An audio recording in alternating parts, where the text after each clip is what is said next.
Amen.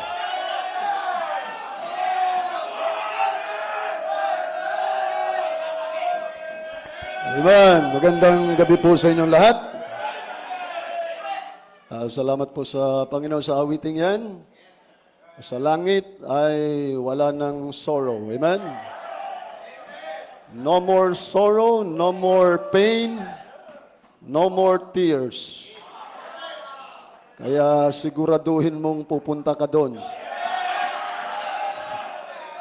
O baka bawal ang sabit papunta langit. Hindi pwedeng 99%.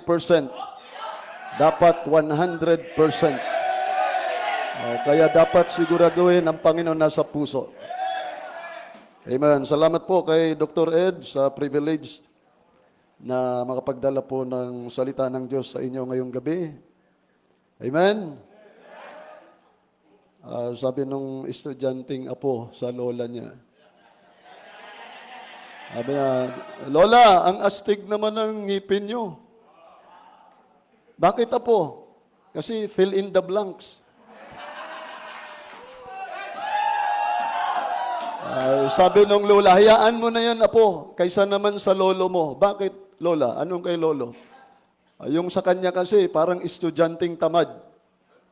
Sabi nung apo, bakit po? Kasi lahat absent.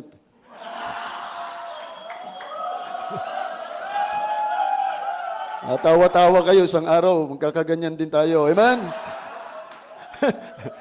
Sige po, tayo po tumayong lahat bilang paggalang sa salita ng Diyos.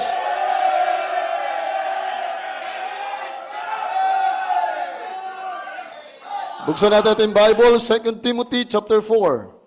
2 Timothy chapter 4. Madali lang hanapin yan pagkatapos ng 1 Timothy. Basahin po natin verse 6 and 7. 2 Timothy chapter 4. Verses 6 and 7. If you are there, say aloud, amen. Sabay-sabay po tayo. Ready, go. For I am now ready to be offered, and the time of my departure is at hand. I have fought a good fight. I have finished my course. I have kept the faith. Let's pray. Panginoon, maraming salamat po sa gabing ito. Salamat po sa time na ito na kami po ay malaya na mag-aaral ng inyong salita. Makikinig, Panginoon, sa inyong salita. Salamat po sa kalayaan na meron po sa aming bansa. At salamat po sa pagkakataong ito, Panginoon. Inihiling po namin ang inyong presensya sa gabing ito. Banal na Espiritu, kayo po ang gumawa sa puso at isipan ng bawat isa po sa amin. Panginoon, gamitin niyo po ako. Alam ko po na sa aking sarili wala po magagawa. Kung hindi niyo po ako gagamitin at kung hindi niyo po ako tutulungan. At tulungan niyo po kami, Panginoon, kagaya ni Apostle Paul. Ay isang araw, masasabi din po namin, I have fought a good fight. I have finished my course. I have kept the faith. Hinihiling po namin to sa pangalan po ng aming Panginoong Jesus. Amen! Makakaupo na po! So itong binasa natin, ang tawag natin dito ay pastoral epistle. Ito ay sulat ni Apostle Paul sa isang young pastor, si Timothy. At lagi nating tatandaan na nung tayo ay nilikha ng Diyos, tayo ay binigyan ng volition, sariling volition. So tayo ay binigyan ng sariling kagustuhan, tayo yung pipili. Hindi tayo ginawang robot ng Diyos. Kaya ako, ikaw, meron tayong kakayanan kung ano ang pipiliin natin sa buhay na ito. Pero salamat kasi ang Diyos natin, may salita, amen, ng Diyos. Na nandyan sa Bible, andyan yung mga do's and don'ts na inilatag ng Panginoon sa atin. Ngayon, ikaw ang magpapasya kung alin doon ang gagawin mo. So tayo po ang magpapasya. So ngayon, sa ating pagpili, ay lalo na pagka yung pinili mo ay nagdala sa iyo sa kapahamakan, huwag mo namang sisihin ng iba. Nakikinig po kayo? Sa pagpili natin, lalo na kung mali ang pinili natin, Huwag nating minsan sinisisi mo ang Diyos. Minsan sinisisi mo, pastor. Ikaw ang pumili nun. Oh, para maging makatotohanan tayo. Kung bumalik ka sa first year, huwag mong isisisi sa pastor mo. O kaya sa teacher mo. Ang totoo ay hindi namin gusto yan. Amen? Kaya ikaw ang pumili niyan. Gumawa ka ng kasalanan at ikaw ang pumili niyan. Kaya hindi dapat isisi sa iba. At, makinig, huwag ninyong pagtatawanan yung mga bumalik. Bakit? Baka pwedeng mangyari sa'yo. Hindi mo dapat pinagtatawanan yung mga bumalik. Baka isang araw, mangyari sa'yo yan. So wag nating sisihin ang iba. Nakabuntis ka, isisisi mo sa iba. Nabuntis ka, isisisi mo sa iba. Wag po natin isisi sa iba. Amen? So dito po sa text natin, verse 7, I have fought a good fight. I have finished my course. I have kept the faith. So ito yung pinili ni Apostle Paul sa kanyang buhay. Kaya niya ito nasabi dahil ito ang pinili niya. Kaya piliin natin kung ano ang gusto ng Diyos para sa atin. Kaya ngayong gabi, the Lord's message is the kind of BHBC student God wants me to be. The kind of BHBC student God wants me to be. So piliin mo ito kasi ito ang nais ng Diyos para sa iyo, Bible student. Amen? Number 1, in verse 7, I have fought a good fight. God wants you to be a fighter, Bible student. God wants you to be a fighter, Bible student. Ang sabi ni Apostle Paul sa 1 Timothy chapter 6 verse 12, fight the good fight of faith. Lay hold on eternal life, whereunto thou art also called, and hast professed a good profession before many witnesses. So yan po ay utos sa atin. Fight the good fight of faith.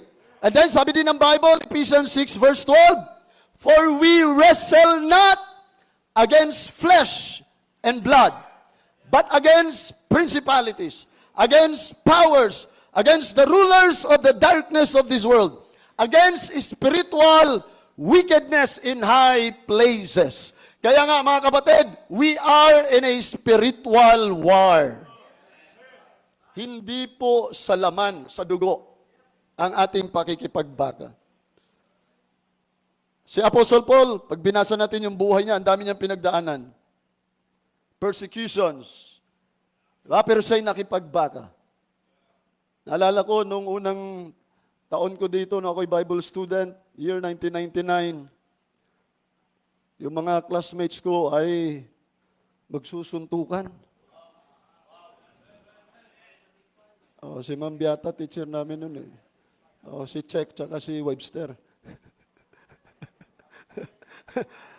Magsusuntukan. Hindi yon ang ating labanan. Amen? We are in a spiritual war. Andyan din yung ating old sinful nature. Yung sarili natin, the evil system of this world and the devil. Pero sabi ni Apostle Paul, I have fought a good fight. Kaya lumaban tayo. Amen? Kailangan nating lumaban.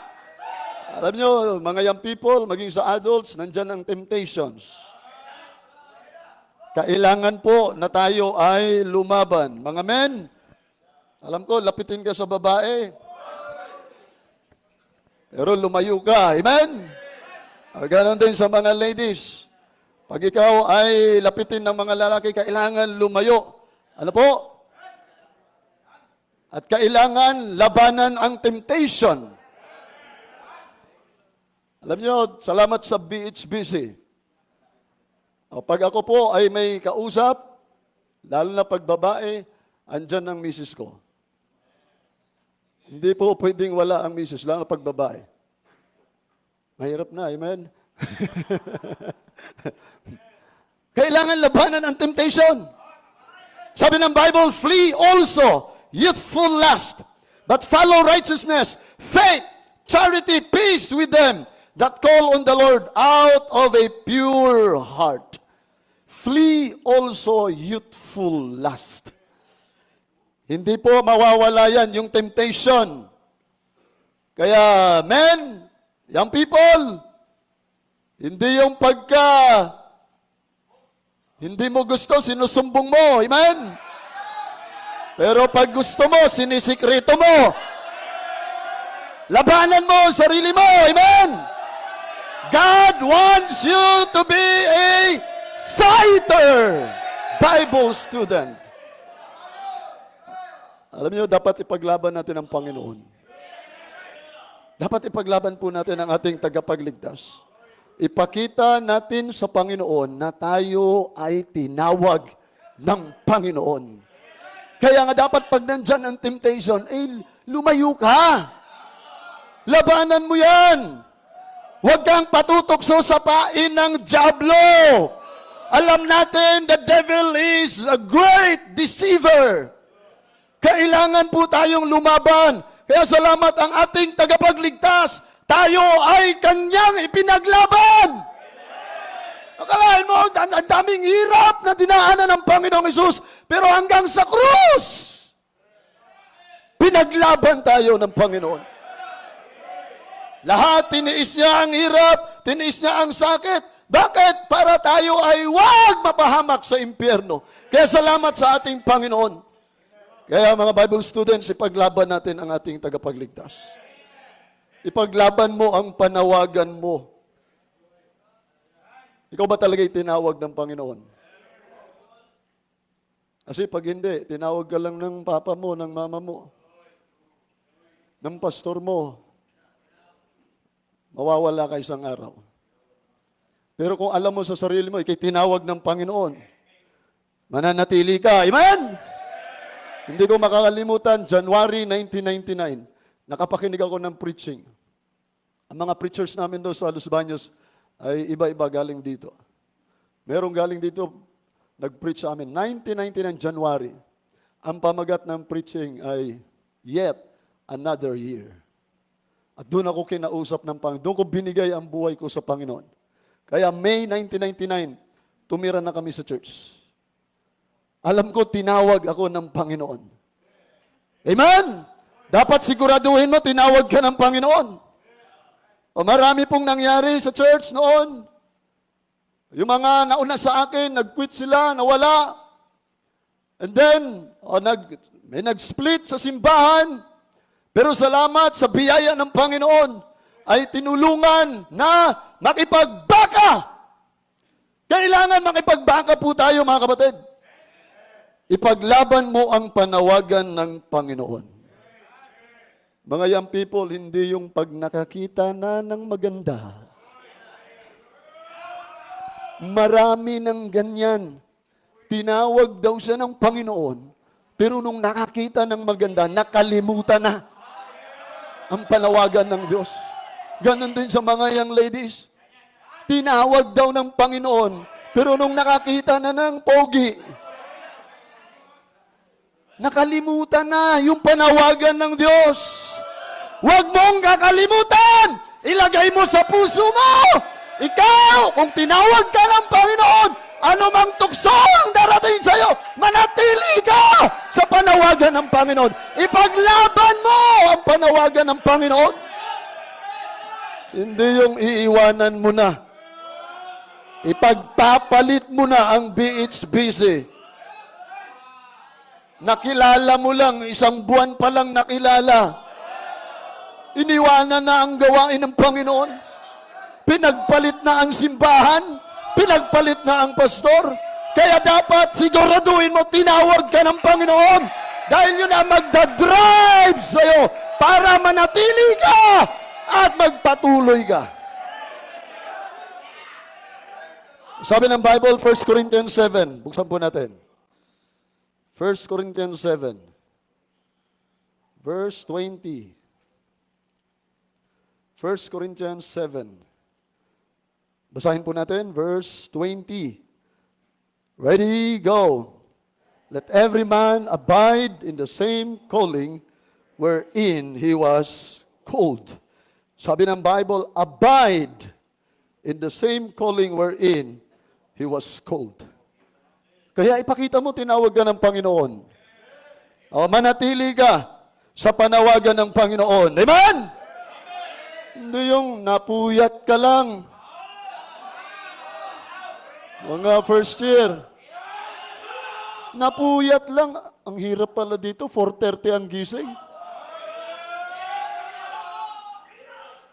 Ngayon na lang ito. Tatapusin ko na lang itong first semester. Uwi na ako.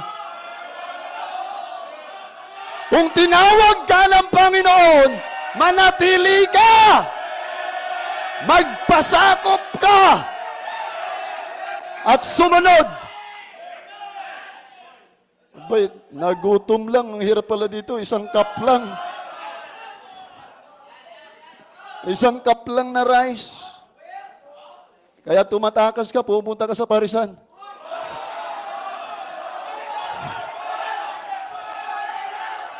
Pag tinawag ka ng Panginoon, matuto kang magpasakop. Sumunod. E paano pag isang araw dadaling ka ng Panginoon sa field? Ano, walang parisan doon.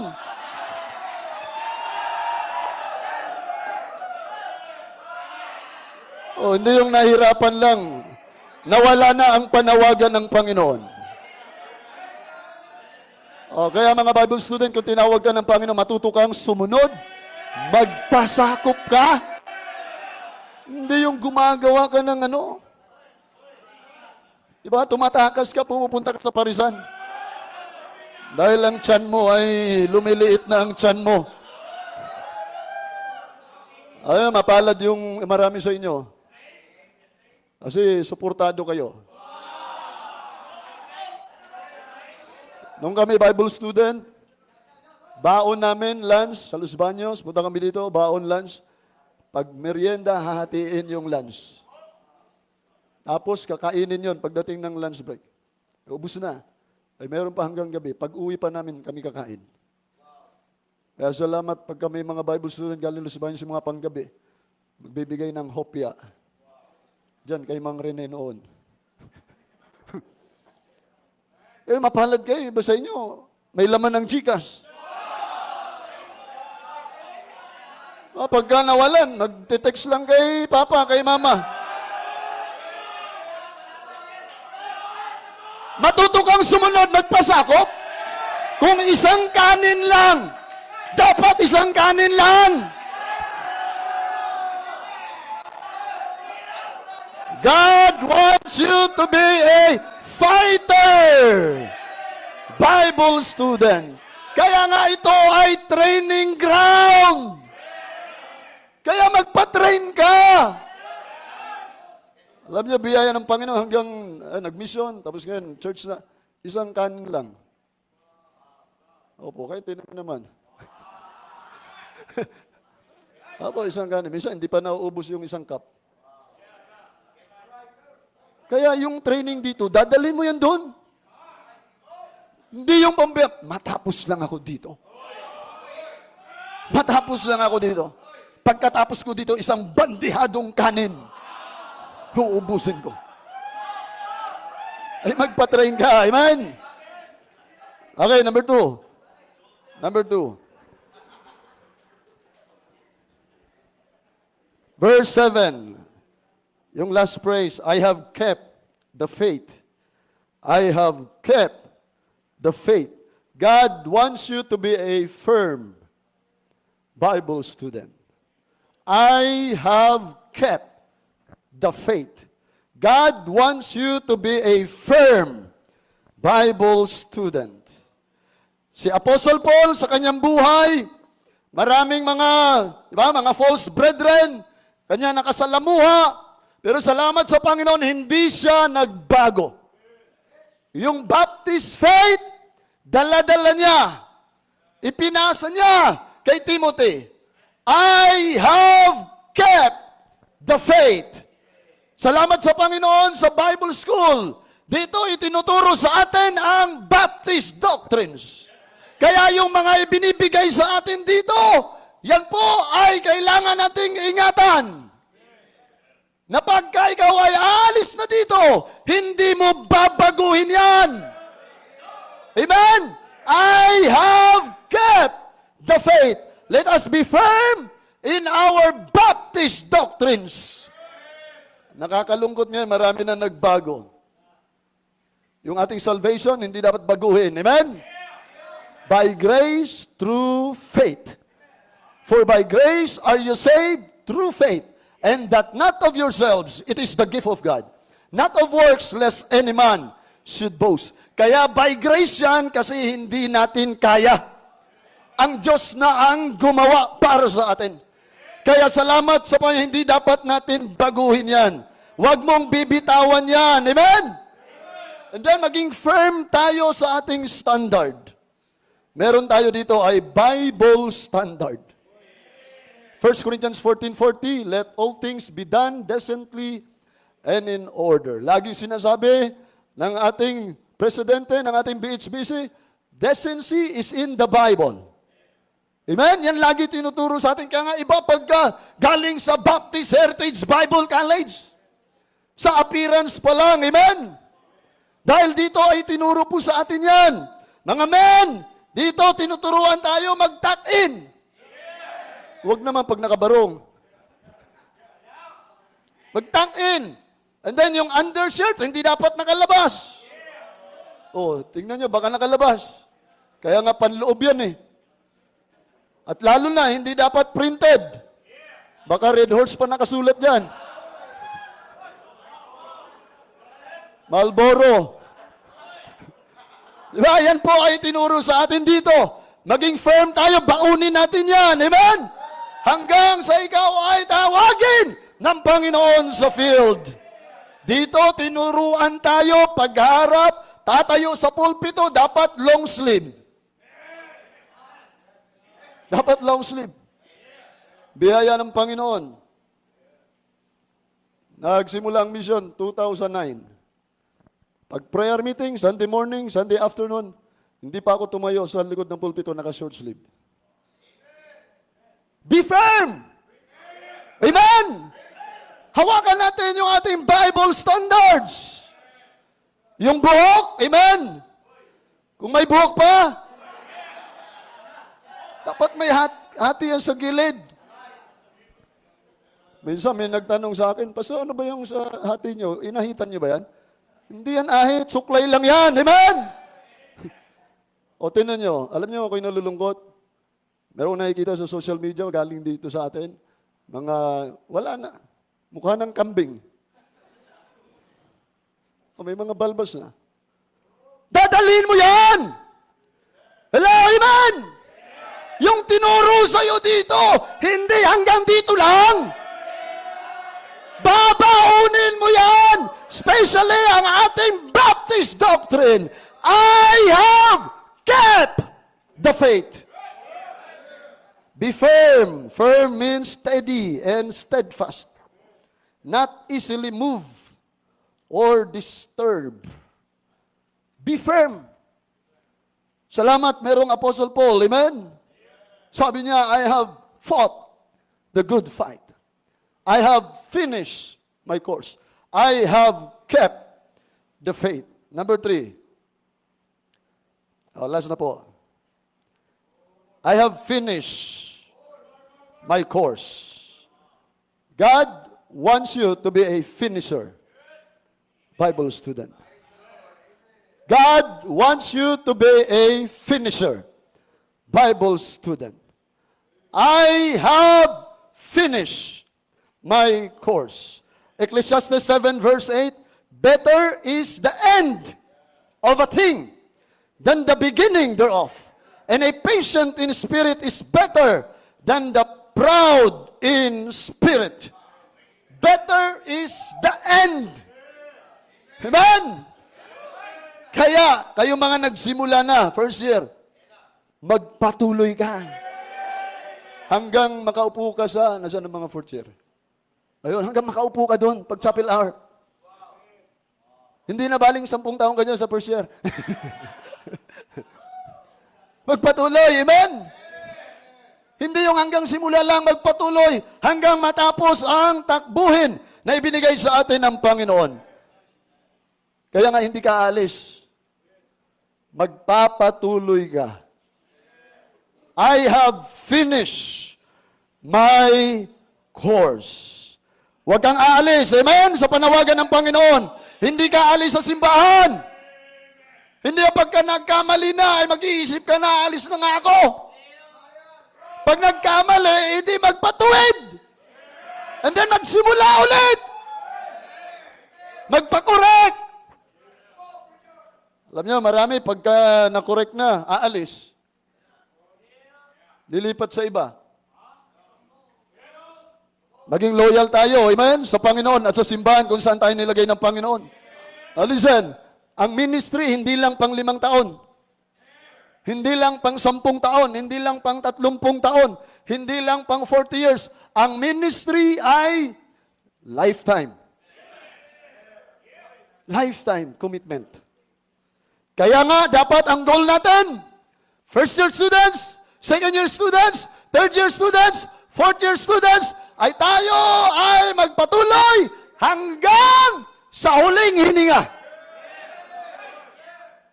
Hanggang sasabihin din natin, I have finished my course. Alam niyo po, salamat sa Panginoon. Mayroong mga nauna sa atin. Sinunod nila ang kalooban ng Panginoon. Amen? Ang ating pastor, Dr. Ed Laurena. Yung mga nauna sa atin, salamat sa Panginoon. Kung hindi sila sumunod sa kalooban ng Panginoon, nasaan kaya tayo ngayon? Nasaan kaya tayo? Kaya mga kapatid, isipin din naman natin yung sumusunod sa atin. The next generations. Kaya sabi ni Apostle Paul, and the things that thou hast heard of me among many witnesses, the same commit thou to faithful men, who shall be able to teach others also. Yung mga sumusunod sa atin, isipin po natin sila. So ngayong gabi, anong gusto mo? Ito ang gusto ng Diyos para sa atin.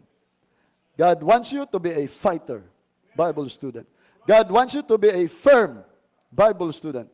And God wants you to be a finisher, Bible student. Tayo po tumayong lahat. Ama Banal, maraming salamat po sa inyong salita. Maraming salamat po sa pag-ibig niyo sa amin. Salamat po sa kaligtasan. Salamat po sa panawagan. Salamat po sa simbahan na inyong ibinigay po sa amin.